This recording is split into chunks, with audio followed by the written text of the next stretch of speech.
Okay, well, welcome back to my little garage, and today we are going to be removing this engine and transmission from a 3-litre SC. The car's been brought in for a gearbox rebuild. It's a bit notchy in the shifts, and the owner would like it to be better. So as you can see, it's a European car.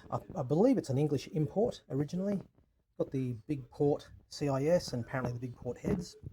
The heating's been removed, but as you can see, this duct here has not been blocked off, so that means that when the engine's running, so much air is coming out of here and not going through the heads to cool it down, which is a bit of a no-no.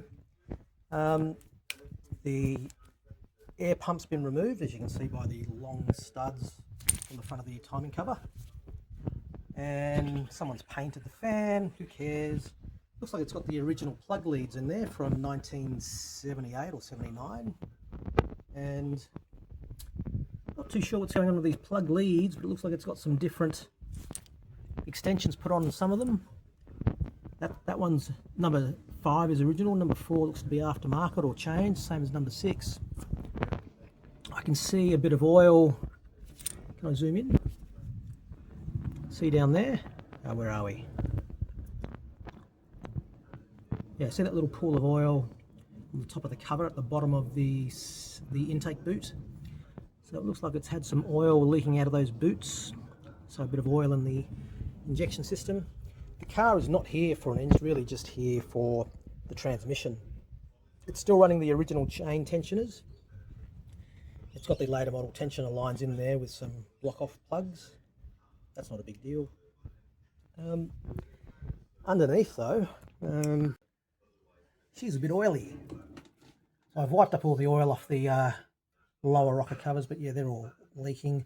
You can see the timing chain covers have been attached with some silicone. That is dead set silicone. Looks to be some sort of sealant between the chain box and the case as well. Not too sure. Being a UK car, you can see a lot of the hardware, the nuts and bolts have been rusted away, so you won't be able to undo those ever. You have to cut those off. Sump plate also fitted with silicone on the gaskets. That's nice, look at that. There is a Phillips head or a JIS pan head screw for one of the studs in the sump plate. That's interesting. Oil return tubes have been replaced at some point to try and mitigate some of the many leaks. What was of most concern is this side here, the 456 side. Very oily. And I mean, it looks like it's coming from either the top of the engine or between the head and the cylinders. But over here on number 6, what do we see is missing? Yes, an exhaust stud. Sorry, an exhaust nut. So that tells me, I mean, I don't think these nuts just undo themselves for fun. I suspect it might have pulled the stud out. But obviously we'll try and put a stud on there and see if we'll try and put a nut on there and see if that'll hold torque. If it holds torque, I'm going to leave well alone, but there's plenty of oil coming down from the top of this engine. So I'm suspecting while it's out, we'll replace most of the gaskets and O-rings that we can get access to. I don't think the owner's budgeted for a full engine rebuild at this point, so I'm going to try not to inflict too much pain on him. So anyway, that's what I'm up to. Well, it's a couple of hours later, and as you can see, the engine is out of the car. Some funny wiring on the left-hand side and some weird hoses. But anyway, it's out. The engine is mounted on the stand for storage, I guess. Funnily enough, there was a vacuum tube I found hanging out the bottom like that. So a little tube here. And that one connects to the back of the throttle body on the bottom. So that is incorrect. But you can see there's a bit of rust on the engine tins. It's quite meaty. It's missing that one there. Looks like the valve covers have been cleaned a long time ago. Lots of rust. It is a UK car, so you do tend to see some of this. I mean, it's not here for a rebuild. I was hoping to see a lot of oil in this little area here, you know, the old triangle of death as they call it, the thermostat, the breather cover and whatnot, and the oil pressure switch, but it's actually kind of dry. So that tells me that all of our ginormous oil leaks are not coming from the top. They are coming from somewhere in there. So it could be through bolt O-rings, could be ginormous leaks from the rocker shaft seals, maybe, but I don't think so. I will take the valve covers off and have a look at some point, but I would suspect we'll see some broken head studs. Hopefully not. Transmission, sitting here. It had two of these rounded out head stud nuts. Usually there's only the one on the top, but it had one on the bottom, and it was completely rounded out, so I had to use some heat and some vice grips and wrangle it out. The speedo sensor doesn't have a retaining clip. Looks like the threads have corroded out and the clip's missing, or it's working.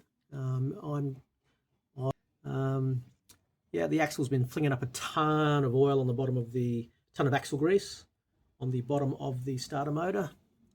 It's pretty speckly in there, so yeah.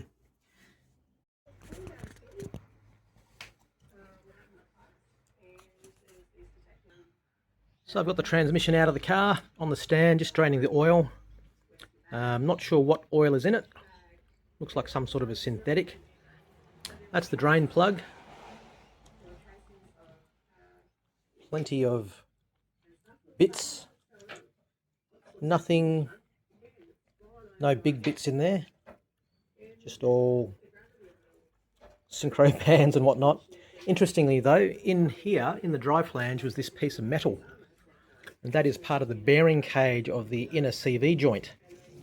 So yeah, I think this car was in a bit of a bingle a while ago, and they had a drive shaft replaced or something, but yeah, that's part of the bearing cage. So anyway, draining, give it a clean. Some funny things. This is the sort of stuff that annoys me when people have had these engines and gearboxes apart before. There's a bolt there instead of a stud. That's annoying. Underneath, these are all bolts, no more studs. The bolts don't. Okay, so we've got the transmission apart. So far, I mean, apart from all the studs coming out of the case as opposed to the nuts just coming off the studs, everything seems pretty decent. Just obviously we don't know about the bearings and bearing races in the case yet, but owner complained that first and second were a bit notchy. If you look at first gear, you can see that the teeth, which are normally those tall asymmetrical teeth, are half worn. Sorry about the focus, but you can see they're all half worn down. So that's number one reason. Also the shiny spots on the synchro band, so that'll obviously be replaced. Second gear, same sort of thing. You can see the shiny spots on the synchro band. That's not just my phone camera light, it is quite shiny. And the teeth are a little bit dulled as well, not terribly, but where are we? Sorry, that one there. So the teeth for second gear here are a little bit dulled, not terribly, but we'll probably replace second gear as well because it'd be crazy not to. Third gear, dog teeth look good, but synchro band has a lot of wear. And I'm wondering if that's in the slider. So I have a feeling the slider might be a bit worn. Fourth gear here, where are we? Just here. There's fourth gear. And again, synchro band's a little bit shiny looking. Teeth look okay. But when we pull these off, I'll measure them all and see what's within spec and what's not. But I think while we're here, we should replace all of these. And look, it was running fine, and the owner just said, look, it's a little bit notchy on the shifting, and obviously first gear crunches, second gear's a bit shitty. And I think he said third gear wasn't that great as well. So let's have a look, see. So I hadn't cleaned it. I've just wiped all the old oil. There was a lot of black stuff inside. So I think it went for a while with not too many oil changes. But the teeth, all the actual gears themselves have pretty good teeth. Like there's no wear on the teeth. The pinion's in nice condition. The differential, the crown gear on the differential's in good condition as well. So there's no issues. There were no chunks in the drain plug, but it has had an oil service not too long ago, so that would explain why. But if we look at first gear, so first gear, this is the one which has the asymmetric shaped teeth. And let me just get a pointer. Okay, so that's first gear, and these are meant to be asymmetric. But as you can see, they're not asymmetric at all. they're very much worn down on the one side. So yeah, first gear is obviously going to need a new dog ring, and the synchro band itself is quite worn. I did actually measure it. You can see it's quite shiny. Right, lots of shininess there, lots of wear. That's expected. There's nothing wrong. That's just wear and tear. I did get out the micrometer, and I think the spec is something like 86.37, I think, from memory, plus or minus, but it was just on 86 millimeters, so it is worn.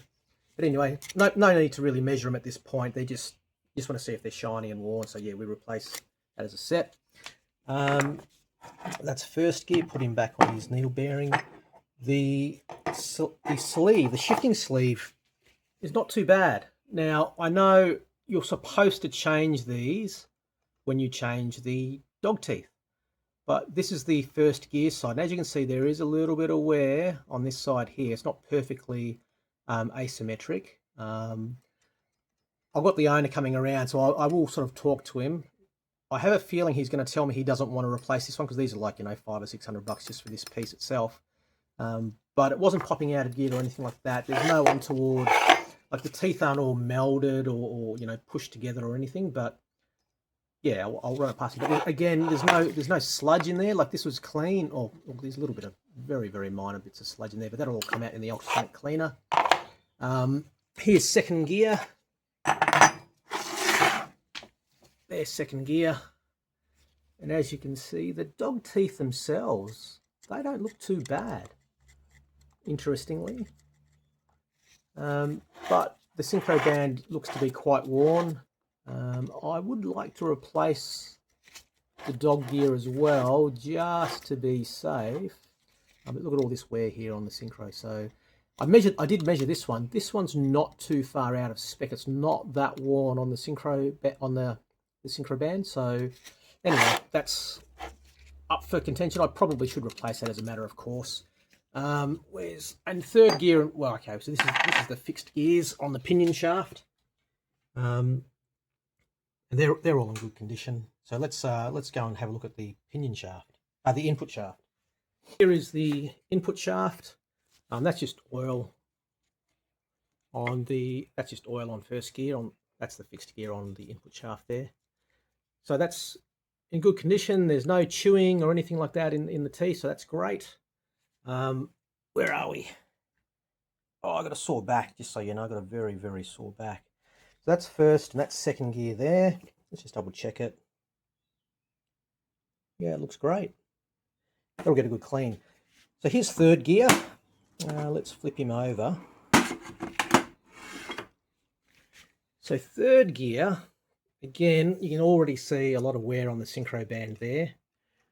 The teeth, oops, sorry, I've got the camera, because I'm not looking through my phone, I'm looking at the actual gear itself. But that's the shininess, so a lot of wear on the synchro band, all the way around basically. Look at that, you can see that all the way around. The teeth aren't too bad. Almost I'd say good.